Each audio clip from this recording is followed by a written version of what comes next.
Am I the a-hole for raising my kids as a single dad instead of trying to find them a new mom or mommy figure? My ex left me and our kids 3.5 years ago. Our daughter was 3.5 at the time, and our son was 18 months old. She has nothing to do with me or the kids now, and that includes child support, though I'm trying to get that for their sake. Ever since my marriage ended, I have been focused on the kids, and that's where I plan to keep most of my focus for the next decade or more. My kids are still young and will need me to provide the best life I can for them. Dating is not something I'm interested in, much to the frustration of my family. My sister has tried to set me up with 2 of her friends, and my mom tried to set me up with a single mom co-worker of hers. I spoke to the women they wanted me to meet, but I just wasn't interested. It drove my mom and sister crazy, and they asked me what was wrong with those women.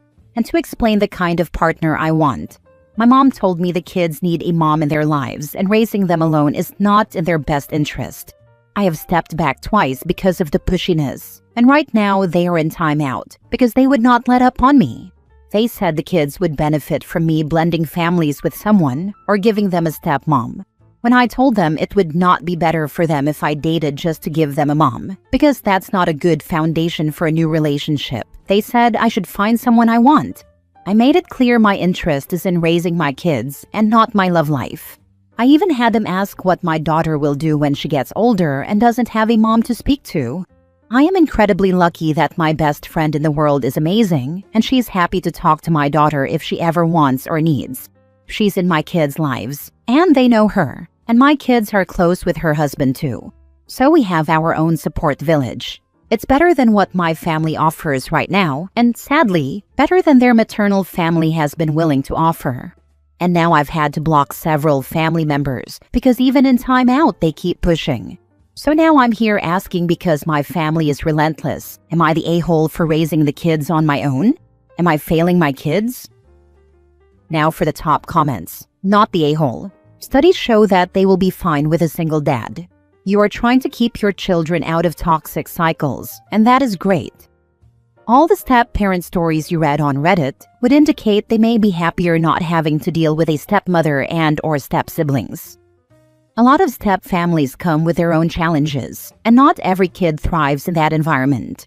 If you're providing a stable, loving home, that's what matters most for their happiness and development. They said the kids would benefit from me blending families with someone or giving them a stepmom. Or as evidenced by the many posts here from people who have cut off their formerly single parents for forcing a blended family on them before they were ready, they will cut you off in a few years. I even had them ask what my daughter will do when she gets older and doesn't have a mom to speak to. She'll talk to you. What do they think she'll do? I have a wife, and my daughter still chooses to speak to me about her deeper issues. Being a good supportive parent is not dependent on your or your kid's gender identity. Not the a-hole. They think she won't want to talk to me about periods and other topics like that. I'm prepared for her to come to me or my best friend, or maybe she'll have a friend's mom or sister she'll talk to. But I always wanted to be an option, even before my ex left. I love my kids and want to do right by them both. I have a feeling your kids will be a lot happier and well-adjusted than many single parents' kids who cycle through bad relationships. Good on you for doing what every parent should, putting your kids first. It's obvious that you are a great dad and a great person, not the a-hole.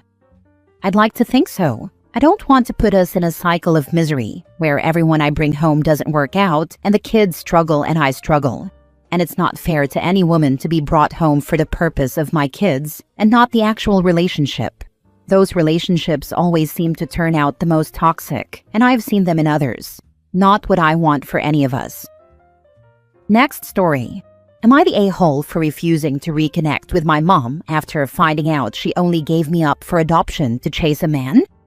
I was adopted at birth. My parents never kept it from me.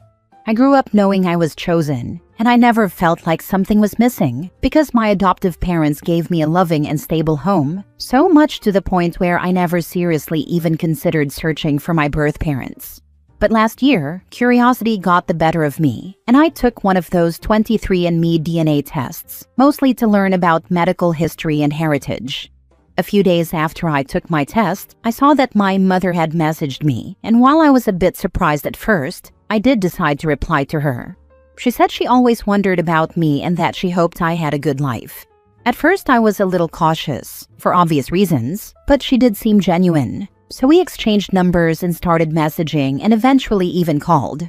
Later on, the calls turned into FaceTimes. I thought that this could be something nice and healing, but then she told me why she gave me up, and the reason really hurt me. It wasn't because she was struggling or wanted a better future for me like you see in the movies. It was because she was in love with a man who didn't want any kids. When she got pregnant, she didn't tell him and says she hid it from him. How do you hide a pregnancy from someone for 9 months? Once I was born, she gave me up for adoption so that she wouldn't lose him. She said it was a hard decision, but the way she spoke about it was like she was reminiscing about a great romance and not about giving away her own child. And truth be told, this really hurt me. I tried to hide it, but couldn't. All this time, she didn't give me up because she was struggling or wanted a better life for me. She gave me up because I was inconvenient for her life. I told her I needed space and that I couldn't act like nothing was wrong. She said I was being unfair because she was just young and scared. I talked about this to my adoptive parents, and they're being supportive regardless of my decision, but they want to stay neutral as it's between me and my mother. Am I the a-hole for walking away from her after finding out this? Oh my God, totally not the a-hole. I'll give her credit for telling you the truth, but regardless of what her reasons were, you don't owe her anything. She's the one who chose not to keep you. You do what's best for you. Luckily, it sounds like you have great parents. Yeah, on one hand it's nice knowing, but Jesus, what kind of reason is that for leaving a child? As for my parents, yeah, they're amazing. I really couldn't be any happier and love them so much. Honestly, it's a good thing she didn't raise you. Imagine the kind of values or lack thereof you'd have grown up with. She does not get to decide what is unfair. You put yourself out on a limb to learn more, you learned more. Now climb back down from that limb and have a great life with your great parents. And the reason she did it is so crazy. Young and dumb or not, it doesn't matter. It's an entire life that she just threw away, like I didn't matter whatsoever. I will give your bio mom a hint of grace, because at least she didn't literally throw you in the trash, and managed to find incredible parents for you. You don't owe her any grace or any part of a relationship, and no one should expect that. But remember, you won with your parents and are still winning. Next story. Am I the a-hole for not inviting my mom to my baby shower because she told people I was faking my infertility? For years, I lived in the shadow of infertility. It was a battle that consumed not just my body, but my emotions, my marriage, and even my sense of self. I went through countless rounds of IVF, each one leaving me more drained than the last. Twice I thought I had finally made it, only to miscarry and have my hopes ripped away. The endless stream of appointments, needles, and negative tests became my normal. It felt like my life was reduced to waiting rooms and lab results. Every pregnancy announcement from someone else felt like a dagger. Friends and relatives would share their joy, and while I tried to smile and say congratulations, inside I was breaking. Holidays became unbearable. Well-meaning relatives would ask, with cheerful smiles, "So when are you two going to start a family?" I would excuse myself, lock myself in the bathroom, and cry silently until I could pull myself together again. It wasn't just disappointment, it was grief, repeated over and over. Through all of this, I needed support, but my mom wasn't there for me. Instead of compassion, she was dismissive. She brushed it all off, saying things like, "You're trying too hard," or "You just need to relax." It wasn't just that her advice was useless, it was the way it invalidated the pain I was in. And then came the moment that changed everything. One day, I overheard her talking on the phone with my aunt. She said I was faking my infertility struggles for attention. She claimed I was exaggerating and even suggested that maybe I didn't actually want kids, that I just liked playing the victim. I can't describe the way my heart sank hearing that. It wasn't just betrayal, it was humiliation. My own mother didn't believe me. When I confronted her, she didn't deny it. She just waved me off, told me I was being too sensitive, and never once apologized. She made me feel like I was the problem for even daring to be hurt by her words. From that moment on, a wall went up between us. Now, after years of pain, I am finally pregnant.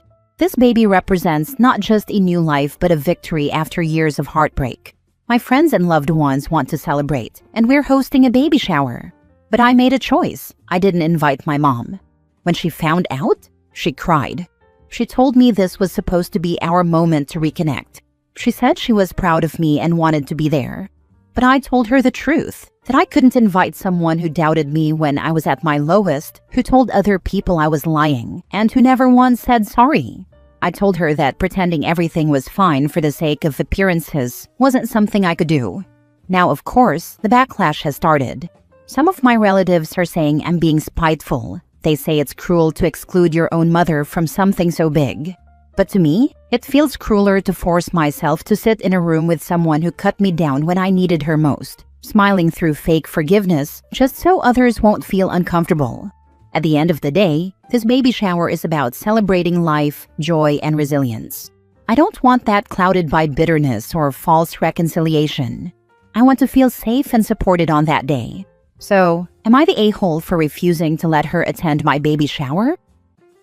Now for the comments. Not the a-hole. You're not being spiteful. You're protecting your peace. Tell those relatives to kick rocks. Maybe don't invite them either.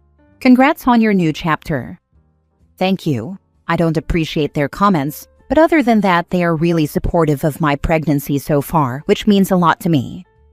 I would just say, my decision is final. I don't need more stress during my pregnancy, so please don't add to it. I'm not revisiting this conversation with you again. Not the a-hole, but at this point, it might make more sense to simply go no contact. Some things are unforgivable. Did she ever explain exactly why she thought you'd lie about something so painful? No LOL, which is weird because she took me to a few of the appointments herself. Lying about something to get attention. Sounds like someone was projecting. You did the right thing, and congratulations. You're going to have to take the time to figure out what role you want her to have in your child's life. Last story. Sister-in-law had a stillborn and now wants me to pretend my baby doesn't exist. As the title says, my sister-in-law suffered a full-term stillbirth a few months ago. It was devastating and gut-wrenching for our entire family. The grief was overwhelming because this was her firstborn. My husband and I had also just welcomed our first child, a baby girl, only a few months before. What made everything even more painful was that my sister-in-law and I had spent months planning for our daughters to grow up together. We had imagined sharing milestones, supporting each other as first-time moms, and building those memories side by side. When she lost her baby, it shattered not only her world but ours as well. The grief was compounded by the contrast that while I was adjusting to life with my baby, she was mourning hers. It has been incredibly difficult to watch her and her husband go through such heartbreaking loss. They have been so broken by it, and we've tried to do everything we can to support them. A month or so after everything happened, my sister-in-law asked me not to bring my baby around her because it was just too hard. She explained that seeing my daughter was a painful reminder of what she lost. Out of respect for her, we stopped bringing our baby along when visiting and arranged babysitters whenever we went over. We also avoided bringing up our daughter in conversation, even though it was hard, because she told us that any mention of her was too painful. I have tried my best to honor those boundaries, but recently, something happened that has made me question whether I'm handling this the right way. At a family gathering just the other day, I stepped into another room to pump milk for my baby. While I was pumping, I asked my sister-in-law if she would sit with me for a while. My reason for asking wasn't about the baby at all. It was simply because I felt like I hadn't gotten to spend much time with her during the gathering, and I wanted to check in on her and see how she was doing. I thought it was a small gesture to let her know I cared. Later, though, she reached out and told me she was very hurt by my request. She said that me asking her to sit with me while I was pumping felt unfair, like I was rubbing her loss in her face. She went further and said she doesn't want me to mention or talk about our baby around her ever again, and that she doesn't think she'll ever be able to be close to her niece. To her, my daughter is just too strong of a reminder of her own baby that she lost. I pushed back gently and told her that while I deeply respect her grief, it feels really difficult and honestly unrealistic for me to act as though my baby doesn't exist whenever I'm around her. I told her that I would really love for her to be part of my daughter's life eventually, and that I hoped things could get better with time. But now she's saying that I'm being unsupportive of her grief, and it feels like whatever I do is wrong. I don't want to cause her any more pain. I know her loss is unimaginable. At the same time, my baby is here.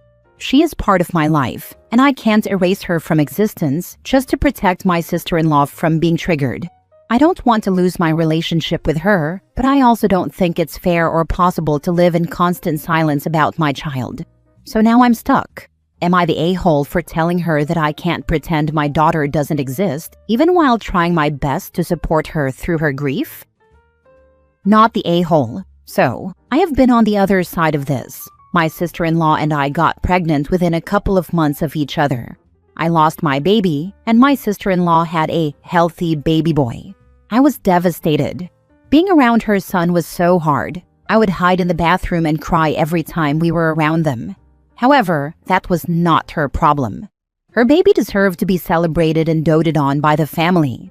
I would never have asked her to pretend her baby didn't exist for my sake. And actually, the more I was around him, the easier it got. I had another loss that same year and then got pregnant with my oldest son. My son and her son are super close now. They are only a year apart and have a special bond. It's been 18 years, and the loss of my baby still hurts. But that's no one's problem but mine. She needs to talk to a therapist.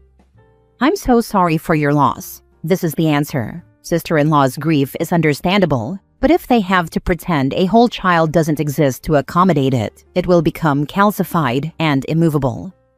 What do the rest of the family think about this? Mixed. Some say we should do anything we can to help her and support her in her grief, even if that means not having my baby around for a bit, and the rest of the family can arrange to see the baby separately when sister-in-law is not around. Others say she's being unreasonable. The issue is compounded by the fact that she has been saying things like she doesn't want to live anymore and wishes she died with the baby.